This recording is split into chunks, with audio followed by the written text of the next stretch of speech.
All right, everybody. Welcome back to Best Hour of Their Day. Fern here. I am here with a longtime affiliate owner, longtime CrossFit Seminar staff member, and just baller, Gale Yocom. I wanted to bring Gale on because so I've known Gale for a while, actually just working on seminar staff. I've been to his old facility, and he was actually just giving me a virtual tour of his new facility, but we'll talk about that. But incredibly busy dude, particularly now that I've just seen what he is operating there. So thank you for your time, dude. I really appreciate it. Dude, I'm honored, man. I'm excited to be on the show. Well, I'm excited to talk to you about it because there is, based on what I just saw, there is a whole lot of shit going on in that affiliate. So we're just going to start here. Gale's affiliate is just prepare for minds and be blown here with regard to size, right? That's what she said. Is You've never heard that before. right? No, you're right. I have not. 54,000 square feet. Yep.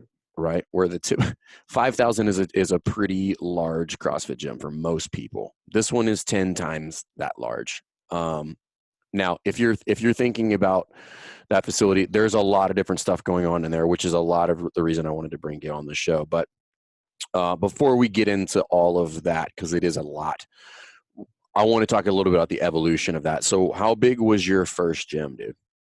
What Strong started in my garage. And actually, there's a picture that you can see back there on the wall. That is actually the first CrossFit Strong. Can you see that back there? Yeah. I know the viewers obviously can't see it. So it's a garage gym. That's my current wife. She's over there swinging a kettlebell. When did you open that? So it was 2008 is whenever official business was happening. So December 2008. So before that, we were doing it, probably for that first year of 2008, of just kind of messing around, trying to find our way in the dark, not having any idea what we're doing. Mm-hmm. And then what did you move? What was your first facility for CrossFit Strong?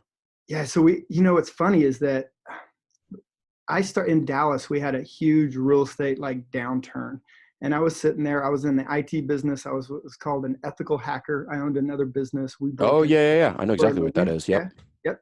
So we broke into banks for a living. I was sitting there writing this report and about to go do CrossFit. And I was like, man, I'm just tired of sitting in front of the computer. I wonder if I could start this CrossFit thing. Long story short, our first facility, because we had this good opportunity, was 13,000 square feet. Yeah, dude, I know. I don't even went from my garage to 13,000 square feet. This is this is basically the opposite of what we would recommend anybody do, is go from your garage to basically what I have right now, basically. So, oh my God. Okay.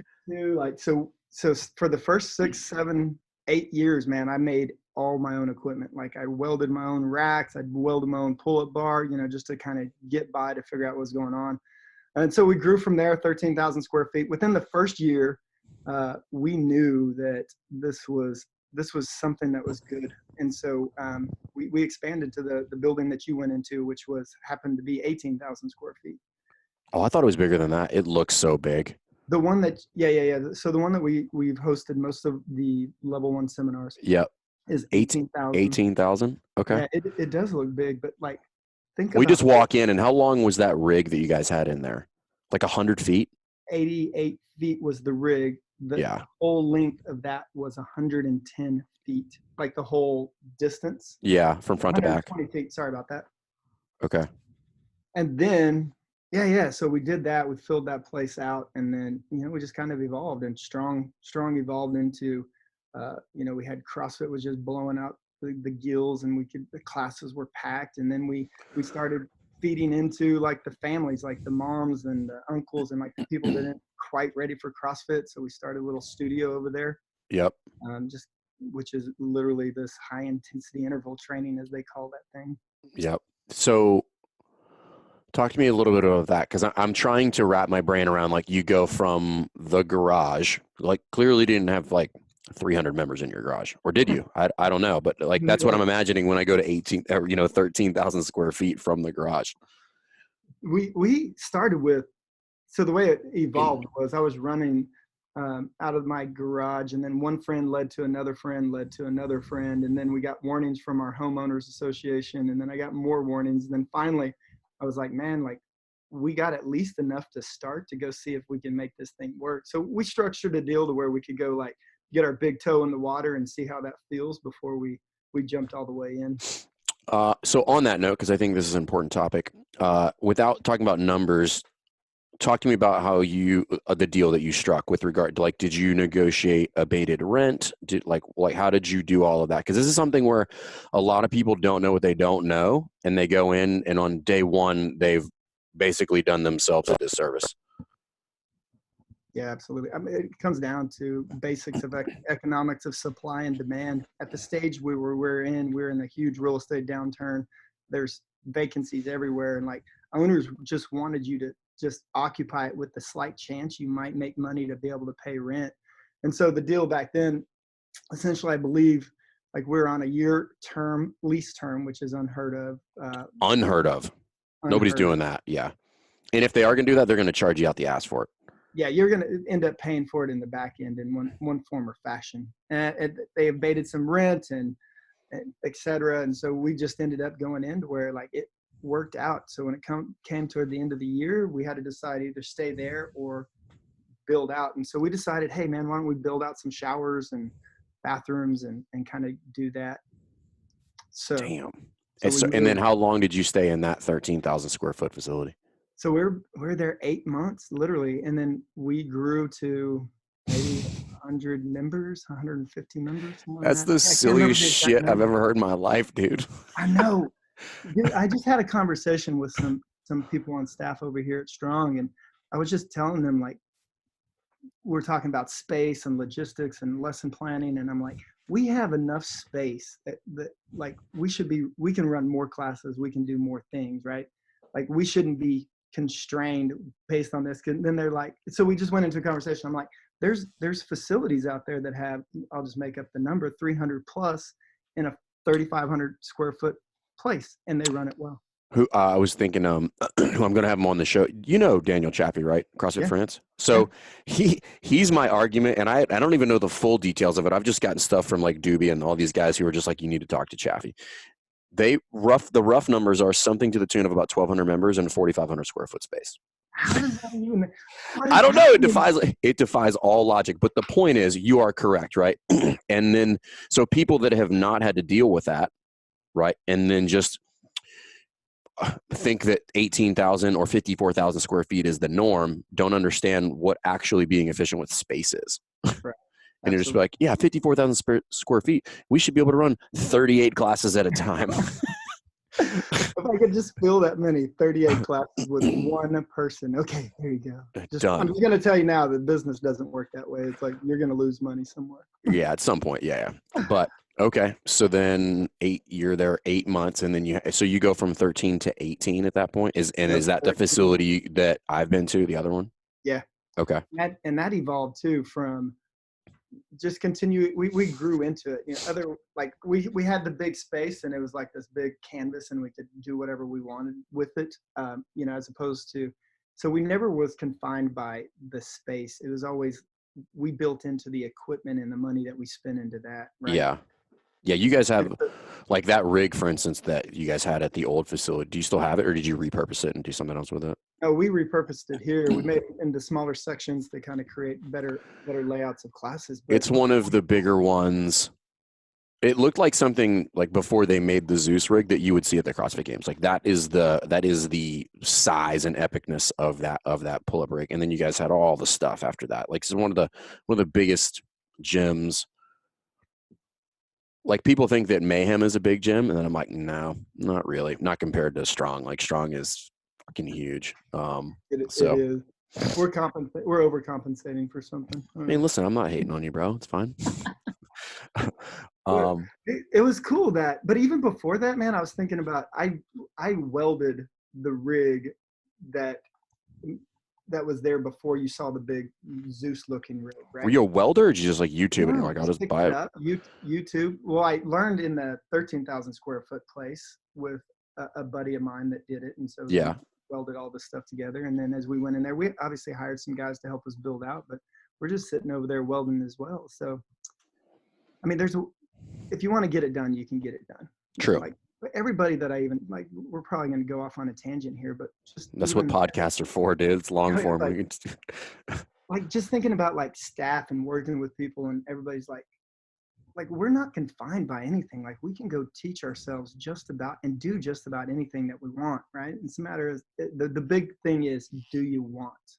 How bad do you want it? And Mm-hmm. so I just never let any of that stuff kind of constrain me. And if it was like a cost prohibitive, it's like, cool, let's figure out how to make this thing work. That's bonkers. So we'll get into the new facility in just a second, but like before you guys moved, so people are thinking about this. They're like, okay, 18,000 square feet. What's your staff look like at this point? Like how many coaches are you working with? There's like 3 of us. No, so then we went into, so it's me, my wife, and a buddy. And then I remembered towards the end of that year, man, this was a long time ago. This was what, it was 12 years ago. So I Okay. remember we started the model there with us. Oh, dude, this is funny. I just remembered this. So we started the model of like members going to get their level 1 and being like part-time coaches to help us with class. Yep. So we started growing classes that way. But I was also thinking, let's go on another tangent. 2009, we were trying to develop a software that logged the results of all your workouts. Hold on, stop. I know. Listen. Well, you're an ethical hacker, so like coding, so that makes sense. We were doing this, but listen, we're going all about wrong, because like think about how much we've evolved on what we know from the level 1 information that we give to people, and like how we explain it back then to how we explain it now. All right, force times distance over time, power. That's where, right? This is intensity. We get the results. So I left the level 1. I saw the formula, and I'm like, dude, that's how we got to log results. Obviously, I'm over here measuring people's depth of their squat, range of motion of a barbell. So we created this whole formula to calculate the power of a thruster. So if we did Fran like that, we're like, oh yeah, you did good. You generated power. Anyway, we went on a tangent there. Just to illustrate your Jedi level of nerd. Yeah. Dude, that's straight up nerd, man. But listen, the industry has just evolved, right? Yeah. As anything, it's adapted. We've learned more. We've learned how to coach better, how to cue better. We've learned, look at all the business mentoring people that are out there now just to help you run a better CrossFit. It evolves. So I hired some coaches. We had some of my really good friends still. They helped lead some classes, and we kind of grew into that. And I went through this ebb and flow of, that was good, and then no, we got to have full-time coaches. No, let's go back to here. And so just trying to find that like perfect little balance of making sure that we have quality instruction as well as the community aspects fed really well. So then you just finished building out this current space, and we'll get to like different things, but I want to back up just a little bit.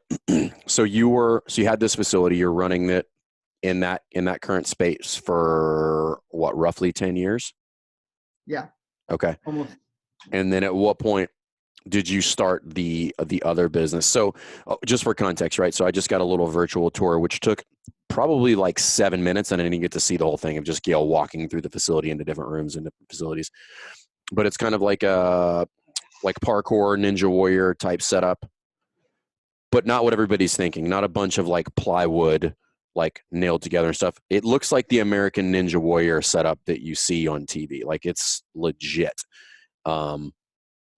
Did you guys, how did that come about? Like, you're just like, people are doing that, we'll start doing that too? Man, dude, I think we got to step back a little bit further. So Please do. Yeah, go ahead.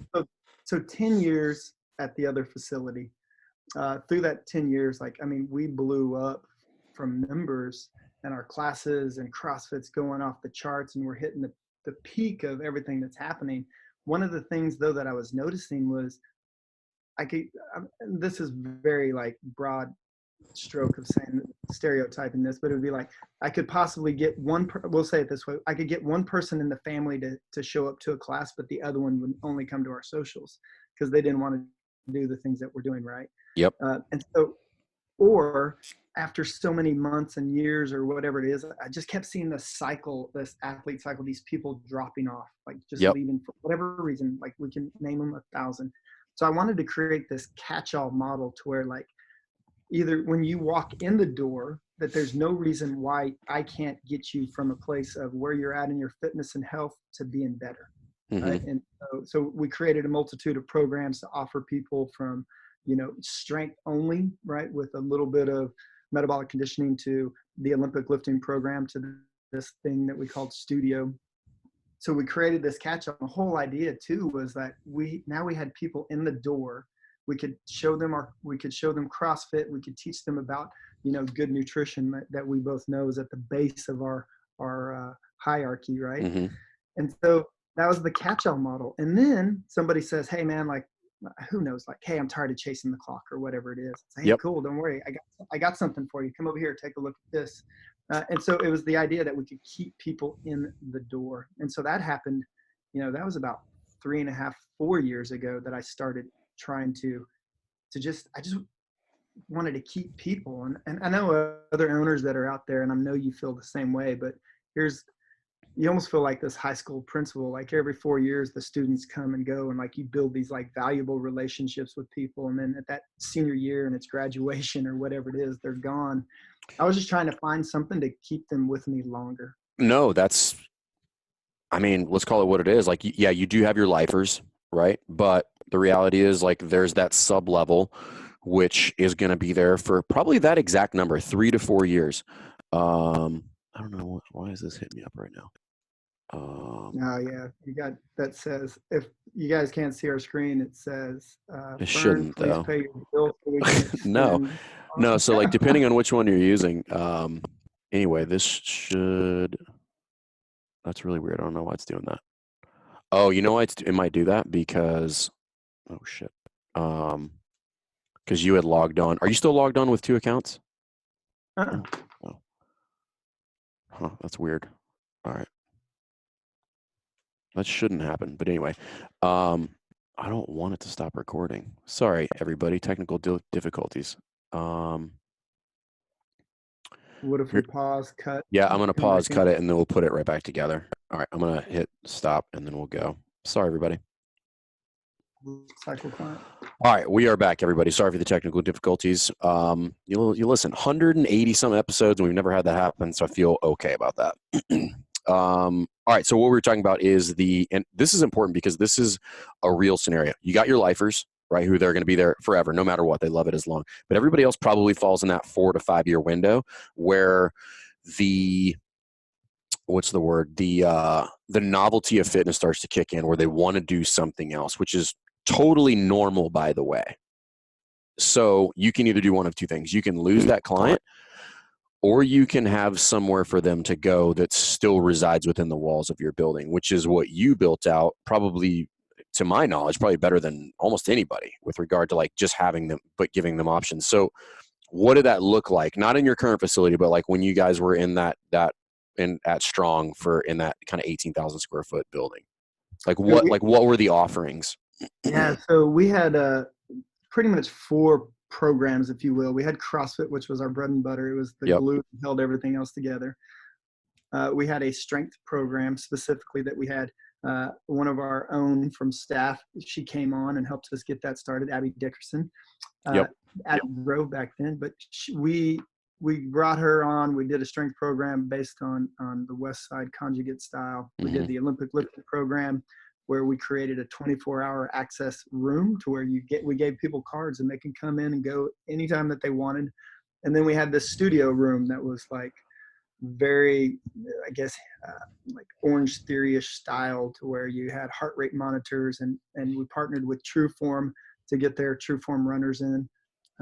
For the 24-hour access, that was only to a specific portion of the facility, correct? Yeah, we locked the rest of the building down, and we're like, hey, come on in here, slang some barbells around. I'm curious, how much, not in number, but like, did you have a decent amount of people that were just on that kind of I'm going to do my own thing program? No. Or yeah, dude, I literally was like, this is going to be the winner. This is people like people don't want me leading them around all the time. They want to come in and just slang and bang. And like, sure, there are like, but what I've figured through this, just to cut to the chase, is you need true champions of each of your programs, whatever you want to call them. We call them champions, to where like that person is like vested and leading it and like Mm-hmm. truly caring about what the people are You need a team accomplishing or not. captain. You need a captain, man. Yep. And if you don't, it's just going to sit there. It doesn't matter how you market it or not. They will come and go more so than what we're talking about, the lifers or the 2 to 3 year one. So that talking about the studio, what is that? Is that like boot campy? Is that the best way we could describe it? Yeah, there's been several reiterations of that, but it's literally no barbells. It's lighter monostructure, like cardio type Yeah. stuff. Okay. It's evolved to where it is now. It's like almost everything but a barbell. And so it's just run a little bit differently. And, it's more like sections of intervals that people like. Yeah. Okay. And then the next question I'm thinking somebody would have would be price structure. Are they fairly close to each other or are they pretty far apart depending on what program they have? I mean, our lead program has always been CrossFit because that's where you get just the great hands-on coaching. You get, movement correction, you get the nutritional advice. And so what we would always do is like, if you're in this program, it's an add-on to do this other stuff, like very cheap, $25. Yep. You want all this programming, you want to get access to the equipment, $25. Or if you want to do just the studio, for instance, well, this is going to be a lot lower price point. Mm-hmm. Okay. And then typically that's because you will, like in most gyms, like Orange Theory would be a good example. You just have like higher volume because of the complexity is not there. So people are more inclined to do that stuff. Absolutely. More complexity, maybe, I don't know if this is even a good statement, maybe not as threatening, but I mean, it's fair. I mean, we don't like it because we all know that that CrossFit is scalable, but it doesn't matter what we like. It's scary to people. Like it just is what it is. It is what it is. Well, one is, I just did a seminar this last weekend and we're doing the What is CrossFit lecture. And what's interesting is I get less questions about what is CrossFit and I'm doing more about what CrossFit is not, lately. So the question is more of like, dude, yeah, I've heard, and I know we're no longer this elite level of stuff, although that's a portion of it. And it's just interesting how, like, dude, first of all, CrossFit revolutionized the fitness industry, period. There's no question about it. 100%. 100%. And now as we're continuing to evolve through that, now what we're trying to do is just make sure that, like, the big bang and the dust is starting to settle. It's like, hold on, guys, this is what we really want you to take away from this. Mm-hmm. So to backtrack to the studio, despite somebody being intimidated about this idea of CrossFit, so we created another way to literally the fundamentals of CrossFit and still apply them to these other programs. Like, hey, let me talk to you about nutrition, buddy. Like, here's what's called real food. And so that was it. Okay. Okay. The and then like at that point, like what's your peak membership base look like? Like a couple hundred people? Yeah, I mean, no, we're probably the peak over there in that facility. And you don't really quite run it. We did a lot of like just pay by the class. So, you're above 500 over there. That's what I figured. And then do you know like roughly how much of that was like how many people like had memberships? Like 300-400 probably? Yeah, like you're in the 350. Well, no, the highest I bet were like the fours of reoccurring. If I were to give a guess, is that like 2012 to 2014? That's interesting. Yeah, that's pretty close. Okay. Yeah, we know the market. Yeah. Okay.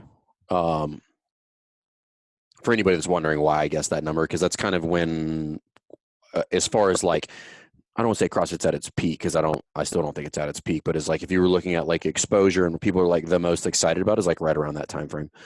Well, and that's a good point. It's like maybe and this is for all the affiliate owners out there, and this is merely Gale's perspective and view, and which is a legit one. You've been around. You've been wearing the red shirt, like you have experience, so it's valid.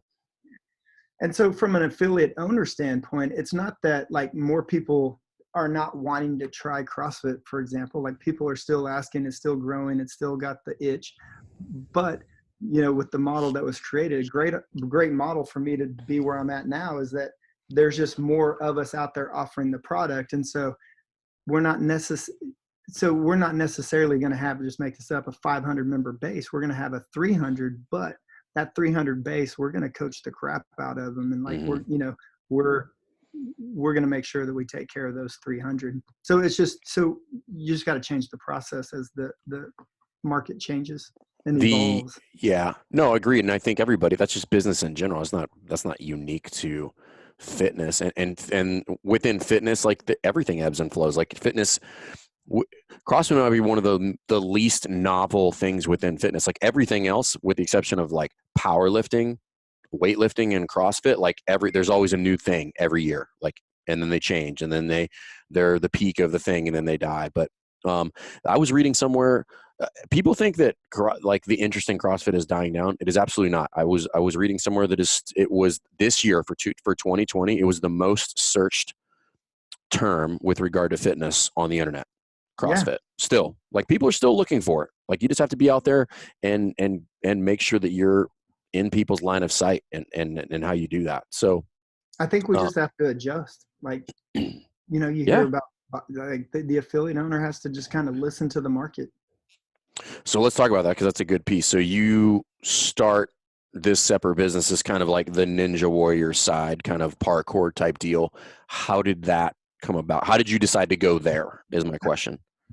I'll give like I'll give an overview just to not bore everybody to death. So I guess about last year, mid-year, June, July, we're getting time to renew our current rent or our current lease. And so just started looking out and feeling out with other places. And I went to this existing business, which is this Ninja Warrior. They had been in business. They had a big facility and was like, hey, let me come put CrossFit Strong right over here on the side, because I see there's a way that like, hey, while the kids are playing, that like they can come over here and take my class. Kind of fast forward, that was in December. I finally had the idea of like, dude, let me buy this business. I'll take Strong and this other company, merge it together, put it in this facility, rebuild it, and create this idea of like, think of this big square box. And on one side you have fun, right in the middle you have community, and then on the other side you have fitness. And so the synergy is still community, which was kind of, where I've learned from the CrossFit side. And as I've grown from, being single to married to having multiple kids, like we just live in this really busy lifestyle. And so, man, I own CrossFit Strong, I own Strong Fitness, but like it's still even difficult for me to get in and get my workout in with the demands of life of my kids and their school and everything else. Anyway, so in December I was like, man, this is what we need to do. We need to create this place that everybody can come. It's affordable. Man, if you want to work out, cool. I got a multitude of programs that you can do. And if you don't want to work out, no worry. I have this place called Good Decisions Cafe right in the middle. We'll teach you about some good, healthy choices in food. You can have some of the best coffee in the city, and you can just sit there and watch your kid be active.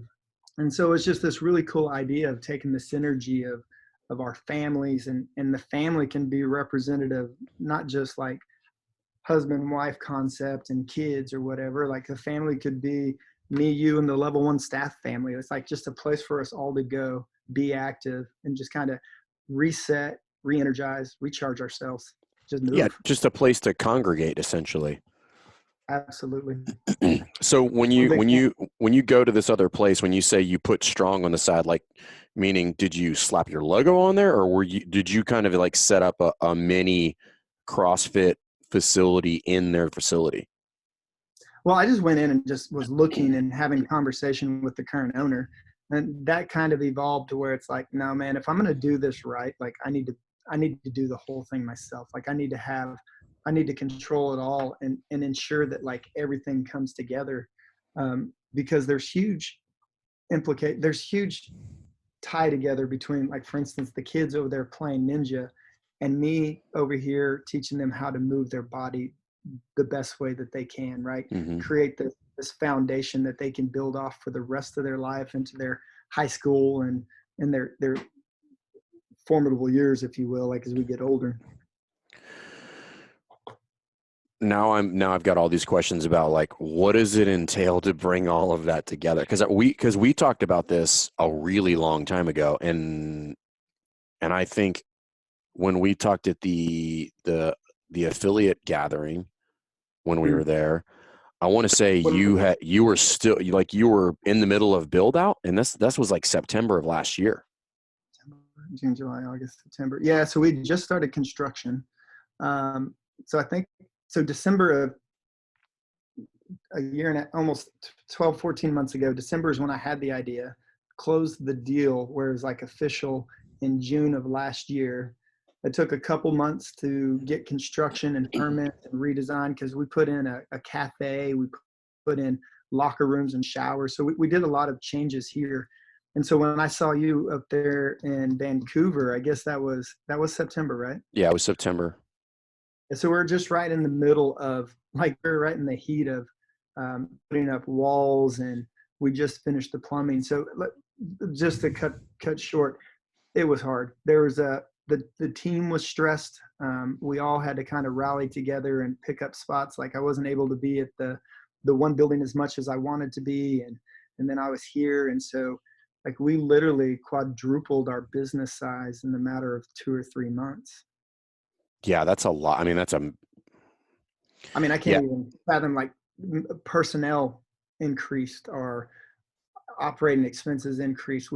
For 8 months, 8 months, I was running 2 different businesses in 2 different buildings in 2 different locations with 2 different teams.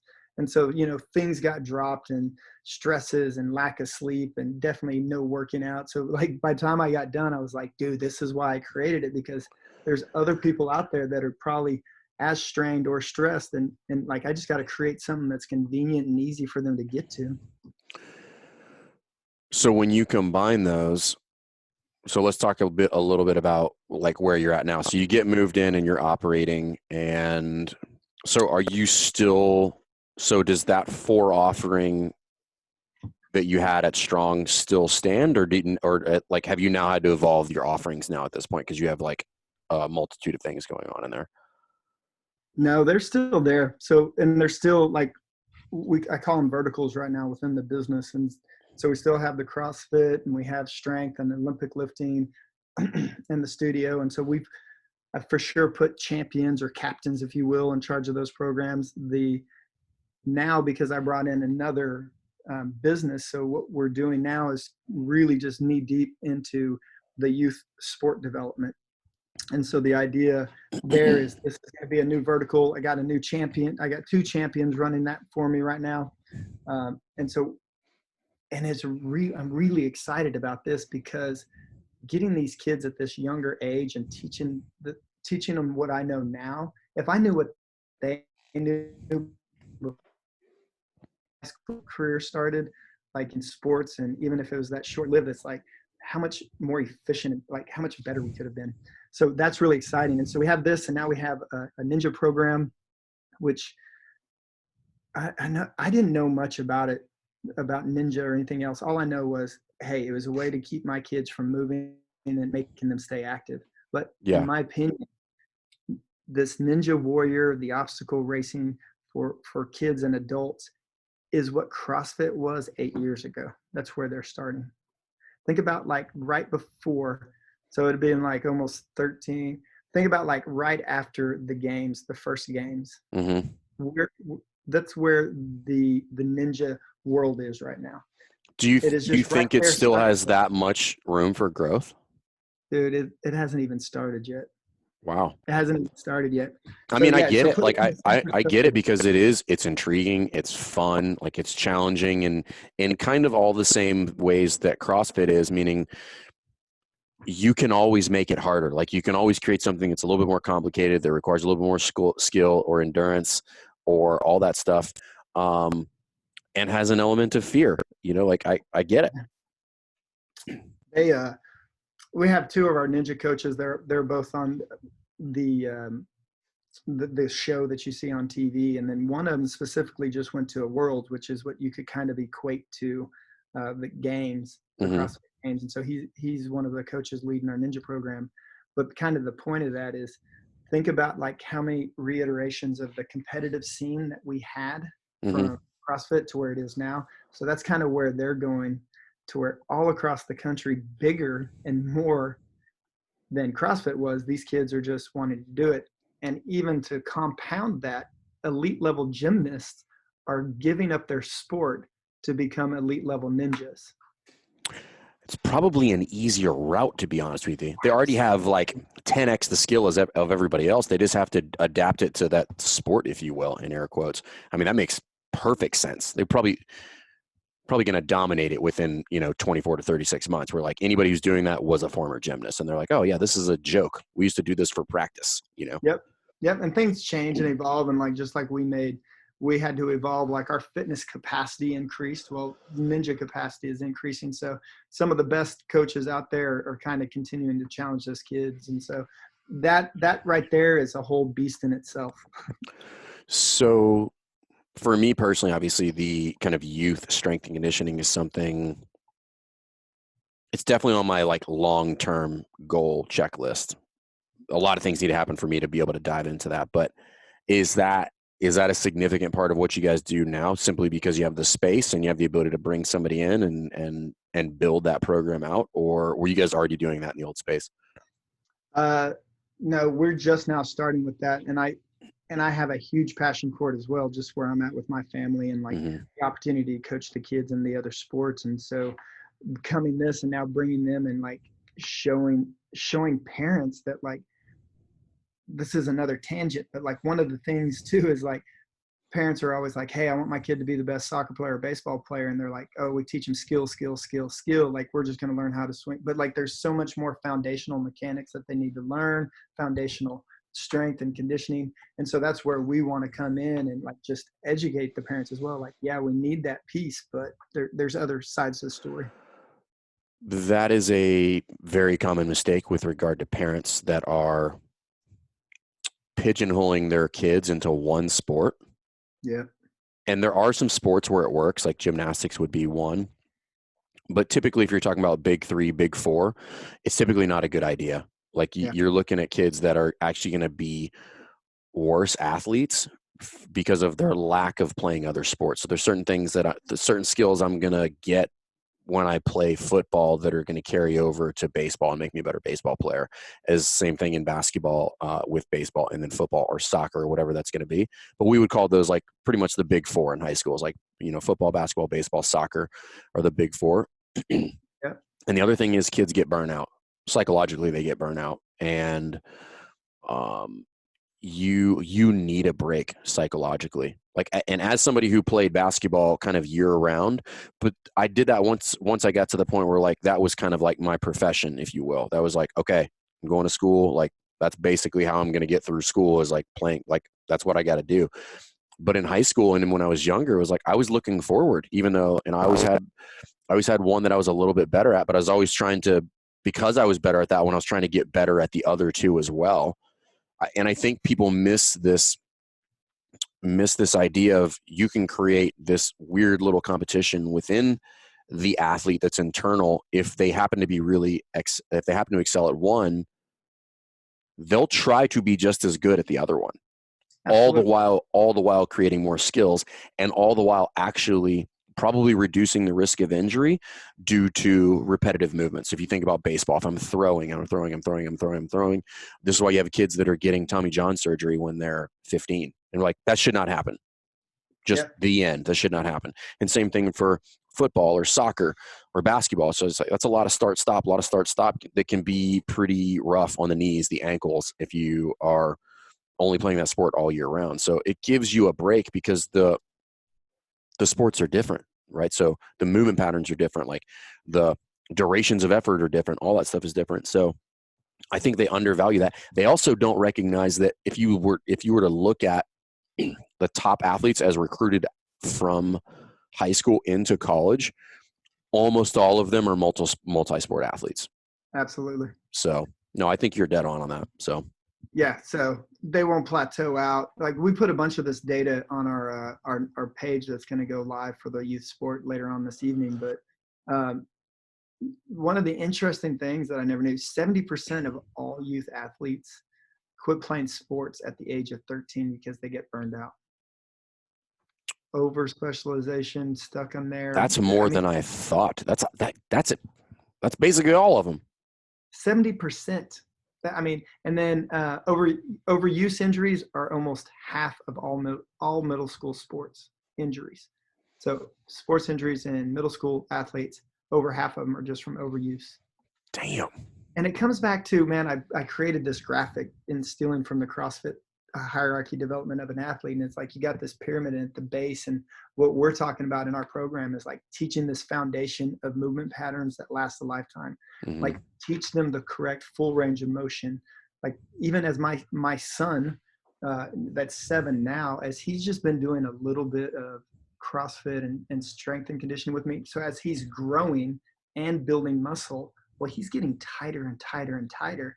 So all of a sudden, like when his squat looked really good a year ago, because he's building muscle if we don't make sure we stay on top of him taking care of it, like he's starting to develop these movement patterns that are going to just hinder him from reaching that elite level of performance, to be able to move your body the right way, full range of motion, like go back to power, if you will. Mm-hmm. Plus, it's just going to absolutely increase his chances of injury. And so we teach our kids early on everything from full range of motion concept to how do you take care of your body early. That's the other thing I don't think people consider is, I mean, if you look at like females, for instance, so if you're looking at the ACL rate of injury is incredibly high for like high school females. And then if you were to walk into, most kind of high school weight rooms and you watch them move, it's no shock.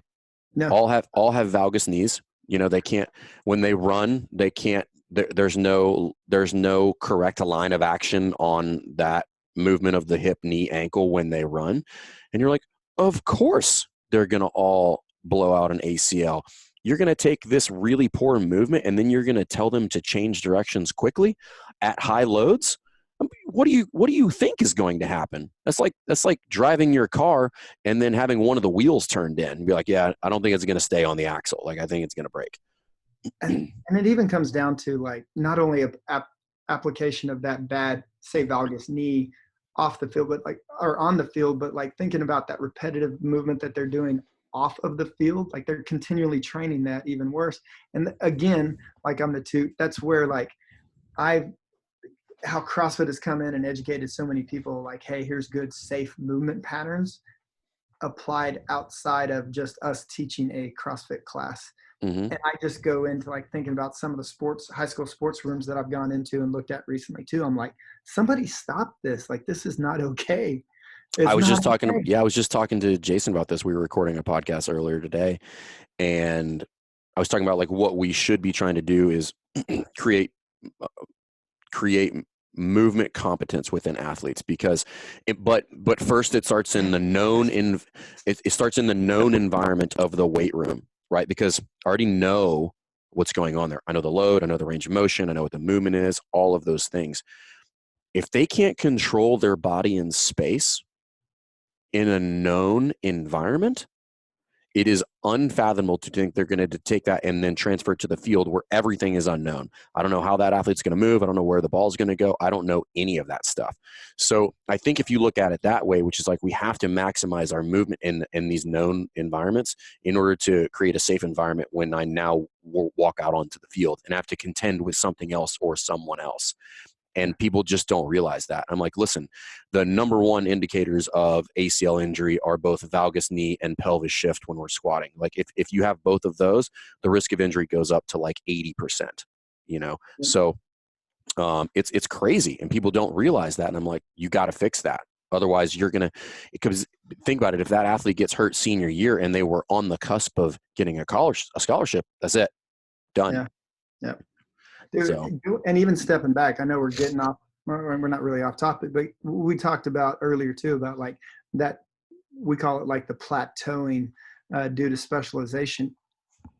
Things that I've seen a lot lately in the last 3 or 4 months was like these kids that are really good at X sport.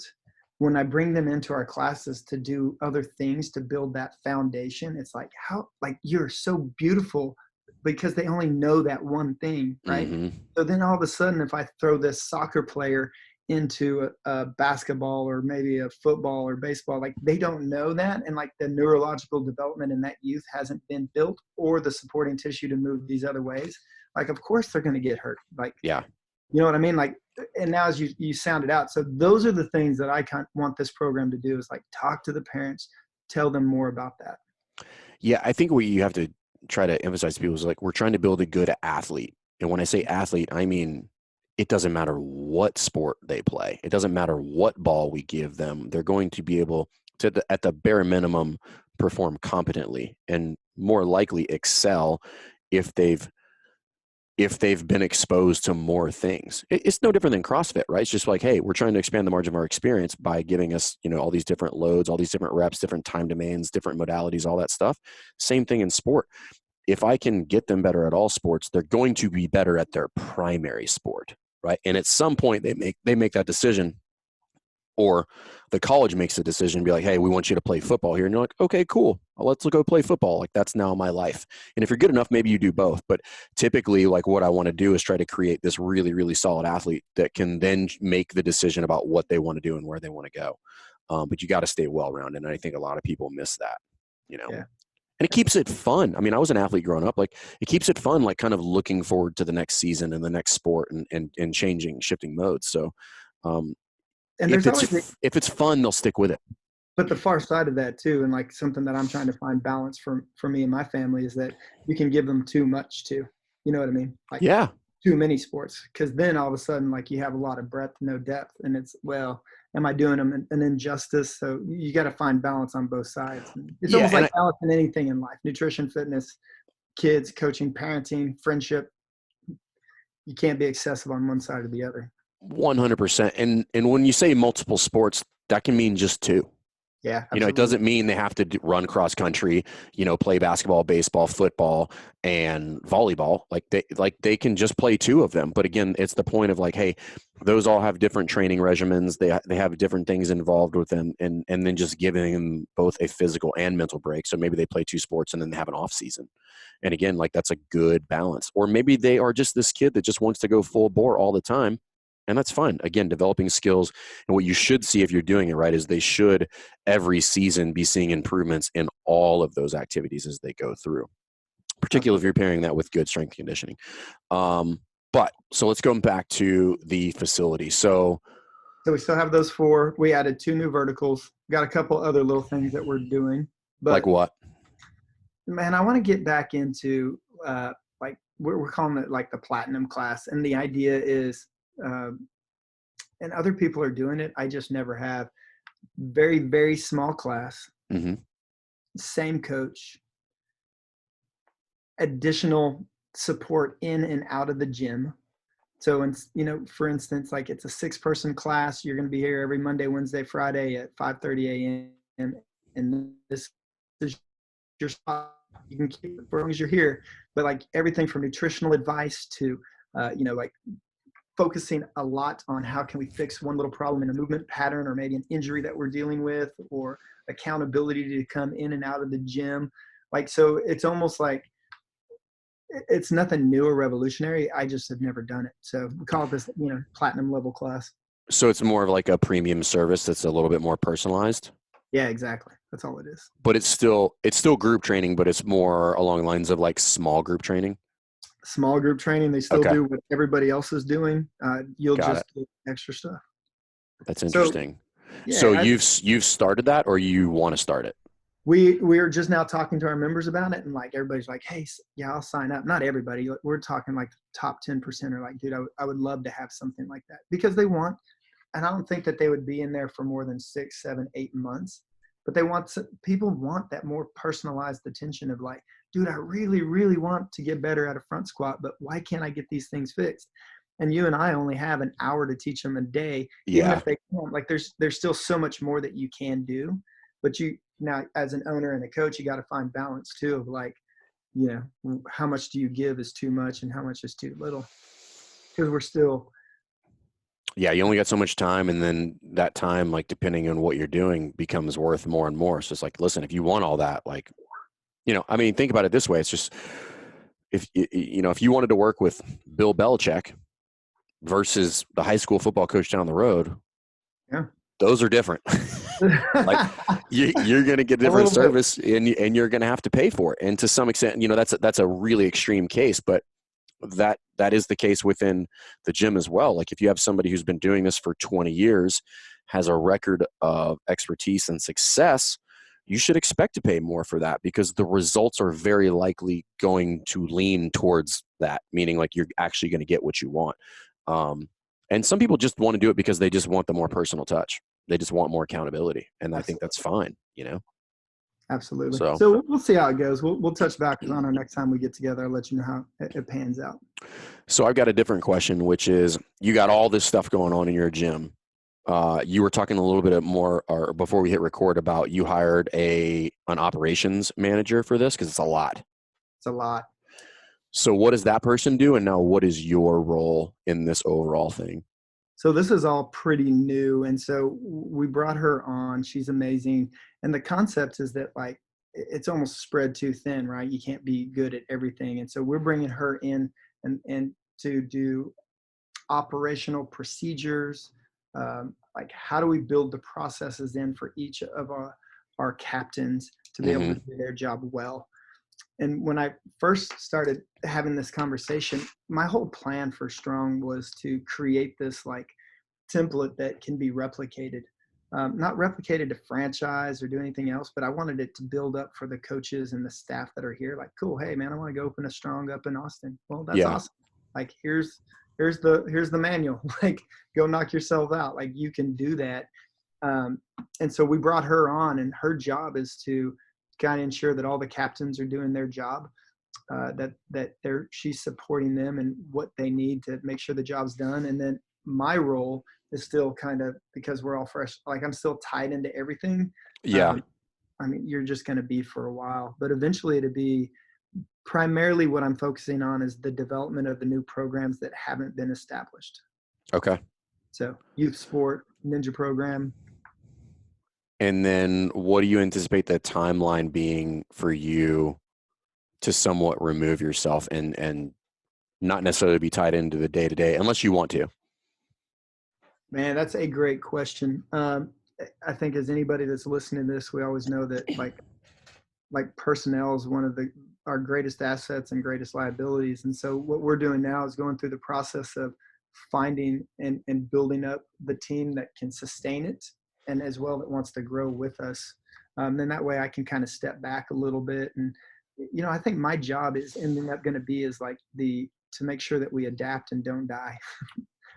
It's got to stay one step ahead of the market. We got to stay like, if we just sit here and if I let the company get complacent, like the people that are staffed under me, like, that they're in jeopardy, my family's in jeopardy. So I have to get out of the, hey, did this bill get paid idea to, hey, where are we going to move the business in the next 2 years? Mm-hmm.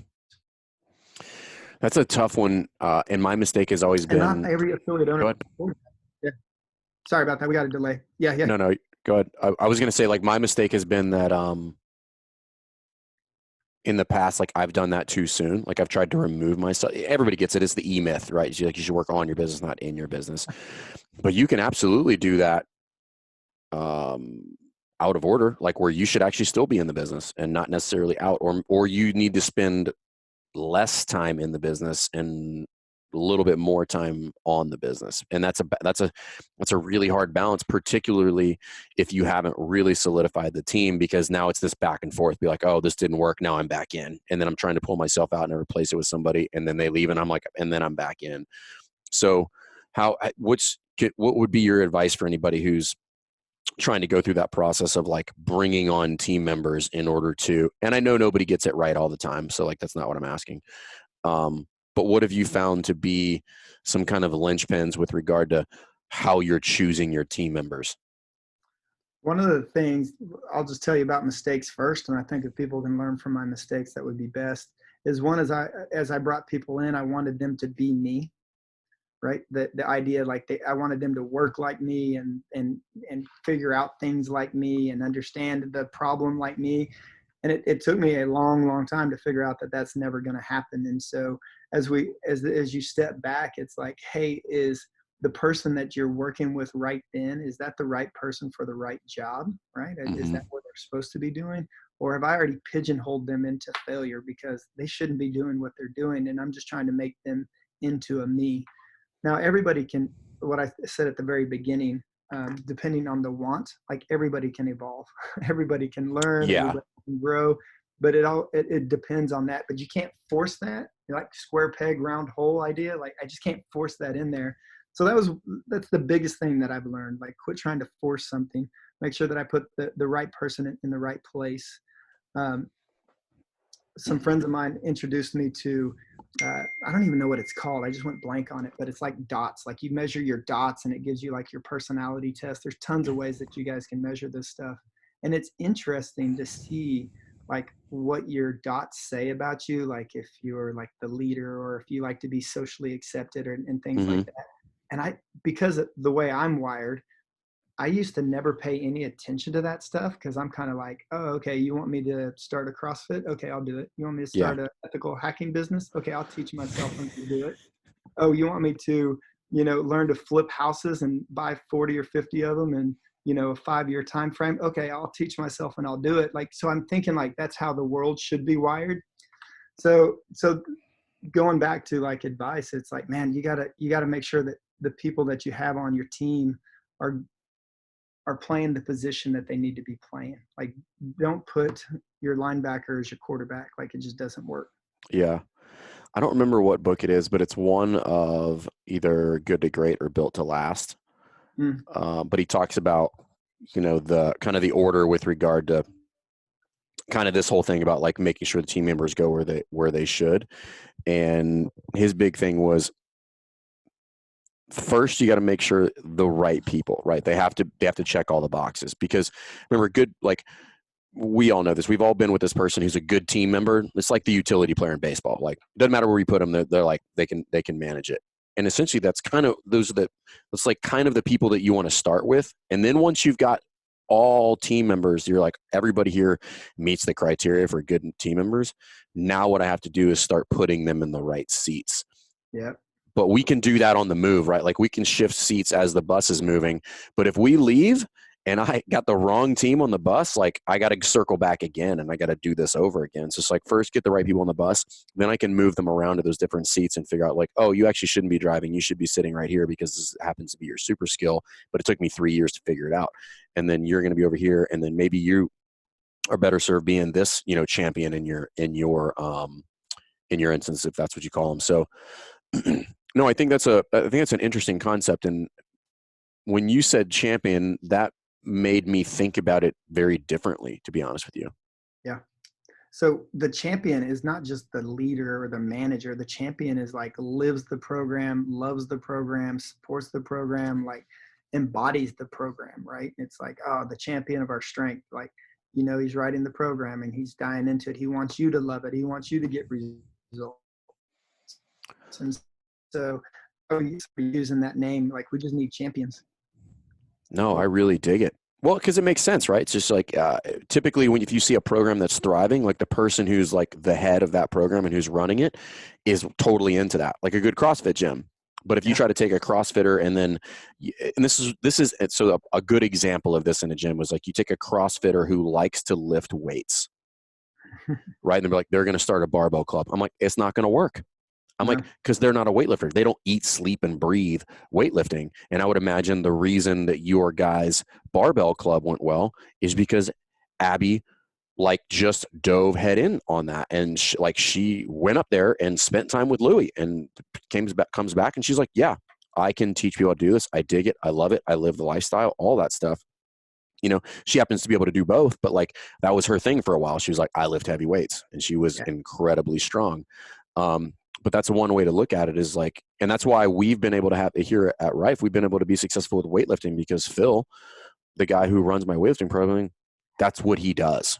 Like he's Yeah. not trying to do CrossFit. Like he is a weightlifter through and through. That's all he does. He's really, really good at it. And that's why we have 50 some odd weightlifters here, Dude, That's crazy. That's great. Yeah, no, it's amazing, but I didn't do that, right? Like that's not Yeah. me. Like Phil is that champion, and the challenge is finding more of him, but in those different realms, right? It's just like if you're going to run a boot camp, and now you're having me rethink some things that I'm doing, which is great. And like if you're going to do that, you should probably have somebody who's all in on boot camp or like that style of training, not try to repurpose coaches into these other seats.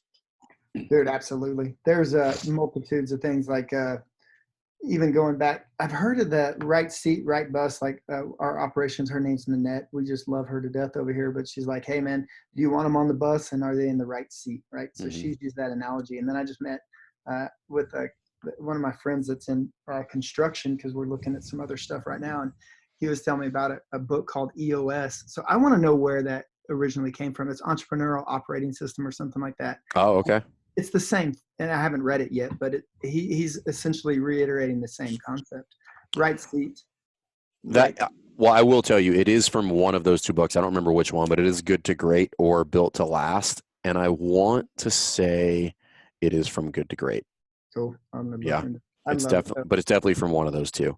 Man, if I would have just learned that long time ago instead of thinking, like, dude, like, how many mistakes could I have learned and fixed? But that's why, like, these, dude.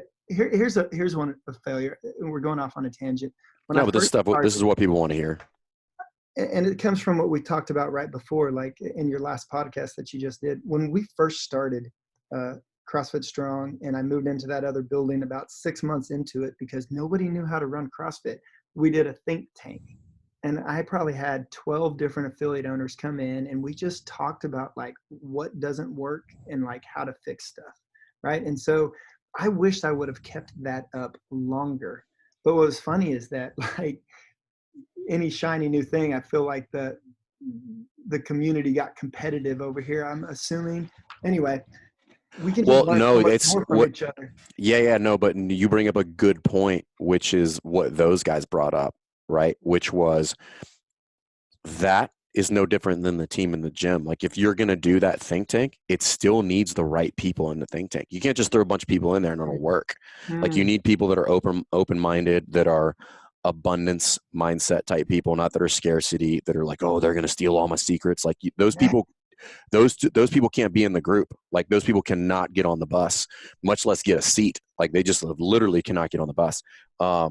That's when you can create that like really valuable kind of group to people where everybody's just giving each other just ideas that are golden, even if it has no, they're like, hey, I'm like, I can't do this, but you can take this and you can crush it. And you're like, well, I can't use this. You take it and you crush it. So that's the kind of people I need to get in on that.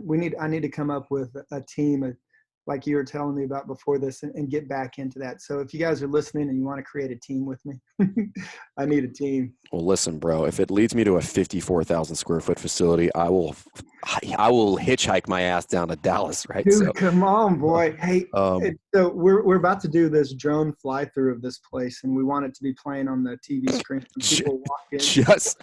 I just want by saying that, I know, whatever. Yeah. I want everybody to just think about that for a second. His facility is so big that they can fly a drone around in it for minutes on end before you get to the end of it. That's great. Hey, and I got to finish the tour. I want to show you the cafe before you guys get at it. Yeah. But anyway, so we got those verticals running, and I'm not going to lie, it was very overwhelming. But my team, a lot of the team is rallied up. We brought some new people in. We're continuing to hire new people. We're looking actively for people right now, and it's just a never-ending battle. But like, it comes back down to our pillars of the entire business of like care, educate, inspire. Like I really love the impact that we're doing in our community, and we are changing people's lives. That's cool. It might be like, hey, it's a playground, but yeah, dude, what's so awesome is the people that were just going to the playground and dropping their kids off, and they used to be sitting there just typing on their phone. Now they're looking over the shoulder through those glass doors I walked you through and be like, oh, like if that person's working out, I can work out. And so like, I love the potential that this business has. It doesn't mean it's going to work, I mean, that's part of the risk, but like, we're really trying to help people out there. So there's a lot happening. I'm going to make a ton of mistakes, and it's a matter of like not making the same mistake and like talking to people a lot smarter than me help me through those processes too. So That's awesome. Okay, so I'm sure people have all sorts of questions and want to see this thing. So do you have multiple websites, or is everything like, where's all this housed? yeah, it'll all go. So it'll all start at strongdallas.com. So you can Strongdallas.com. Okay. yeah. Got it. And then you have like, it would break down into programs. And do you guys have a bunch yeah, I'm assuming you have a bunch of pictures and stuff on your website too? Yeah, absolutely. Yeah, cool. So go check it out. If you're in the Dallas area and you're looking for opportunity, hit up Gale. Just don't be a turd. Make sure you can get on the bus. And and yeah, if you got questions about some of the stuff, and I again, I wanted to bring you on the show because you're doing something that I consider to be audacious. And that's kind of what I want to expose people to. And that's also what I want to expose myself to, because that always reminds me that you can do it. Like, it can be done. If there's somebody out there that looks like you at all that's doing it, like, you can figure out how to do it. Because like my end goal, like whatever it is, 20, 30 years from now, is to do something similar. Like they're right down the street from here. Like I could probably throw a rock at it. There was a NFL football player that was from Virginia Beach that started to build this massive sports complex. And then I guess he went bankrupt or something like that. But the shell of it is still there. And it's probably something to the tune of 150,000 square feet. But every time I drive by that thing, I'm like, I'm going to buy that thing. I'm going to refurbish it. I'm going to make like the mecca of all things sport, fitness, and wellness. I don't know if I'm going to do that, but now I kind of have to, because I just put it out on the internet. But yes, you did. But that's always been my goal, man. And before I do it, I'm gonna have to come down to your shop and figure it the hell out. So absolutely, man. Well, I'm an open book, so if you got anything or anybody else has any questions, man, look me up. Yeah. So if you guys do have questions for Gale about his evolution through that and like what all that entails, I can tell you, like, I can vouch for Gale. Just good dude, falls in the good dude bucket. And check out Strong Dallas. Yep, strongdallas.com. And yeah, dude, thanks for your time, bro. I know you're crazy busy, so I appreciate it. Absolutely. It was a blast. Thanks, brother. All right. We'll see you guys. Thanks for listening to Best Hour of Their Day. If you haven't heard about Anchor, it's the easiest way to make a podcast. Let me explain. First of all, it's free. How cool is that? There's a creation tool that allows you to record and edit your podcast right from your phone or computer, so it becomes super simple. Some of these episodes with Fern or Todd or myself chatting with one another, we've done right within the app itself. Anchor will make it easy to distribute your podcast to all platforms, Spotify, Apple, and many more.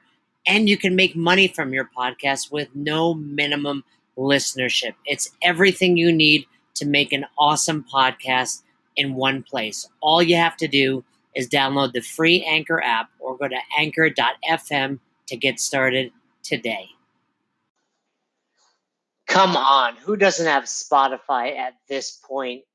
And if you were unaware, Spotify now is offering podcasts. That's right. On Spotify, you can listen to all your favorite artists, but also podcasts in one place for free. Spotify has a huge catalog of podcasts on every topic, including the one you're listening to right now, Best Hour of Their Day. On Spotify, you can follow your favorite podcasts so you never miss an episode. Premium users can even download episodes to listen to offline wherever you are, something I always do before I hop on a plane. And you can even easily share what you're listening to with your friends on Instagram and other social media platforms. Here's the deal. If you haven't done so already, be sure to download the Spotify app, search for Best Hour of Their Day on Spotify, or browse some other podcasts if you want.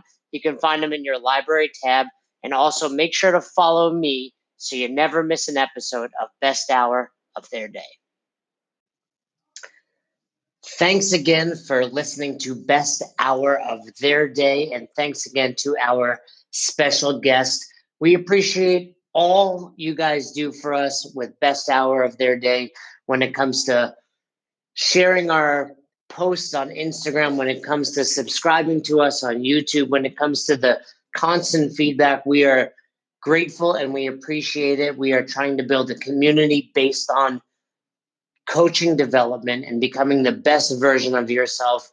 And it goes without saying that we couldn't do without all of you. So if you haven't already, please subscribe to our YouTube channel. Season 1 of Dropping In is out. We are getting tremendous feedback, and we'd love for you to check it out. Leave us a comment on there. Head over to our Instagram. Give us a follow. Like our pictures. Feel free to share anything that resonates with you. And if you have any questions, comments, concerns, or feedback for us, please don't hesitate. Email us, besthouroftheirday@gmail.com. Thanks again. Until the next episode, we hope you've had the best hour of your day.